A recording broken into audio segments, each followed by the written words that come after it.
अस्सलाम वालेकुम। Welcome to H Islamic stories. हज़रत अबू हुरैरा रज़ी अल्लाह अन्हु से रिवायत है कि रसूल सल्लल्लाहु अलैहि वसल्लम ने फरमाया, क़यामत के दिन सबसे पहले 3 आदमी जहन्नम में डाले जाएंगे।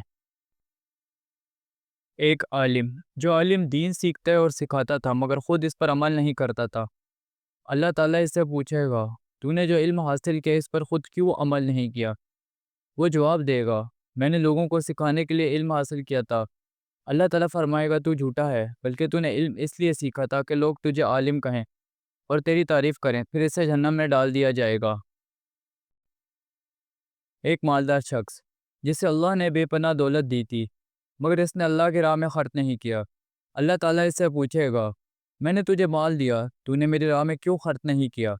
वो कहेगा, मैं डरता था कि कहीं मेरा माल ख़त्म ना हो जाए, इसलिए मैंने इसे जमा करके रखा। अल्लाह फरमाएगा, तू झूठा है, बल्कि तूने माल इसलिए जमा किया ताकि लोग तुझे सखी कहें, फिर इसे जहन्नम में डाल दिया जाएगा। एक शहीद, जो अल्लाह की राह में लड़ा मगर रियाकारी की वजह से अल्लाह ताला इससे पूछेगा, तूने किस लिए जिहाद किया? वो कहेगा, मैंने तेरी राह में लड़ा और शहीद हुआ।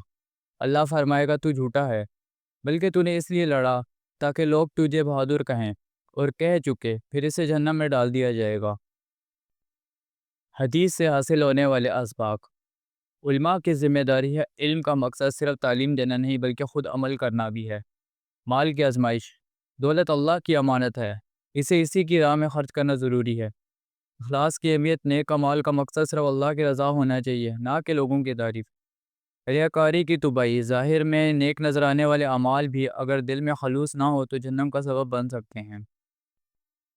अल्लाह ताला हमें भी अखलास के साथ अमल करने की तौफीक अता फ़रमाए, आमीन। चैनल को लाइक, सब्सक्राइब और शेयर कर दें ऐसी मज़ीद वीडियो देखने के लिए।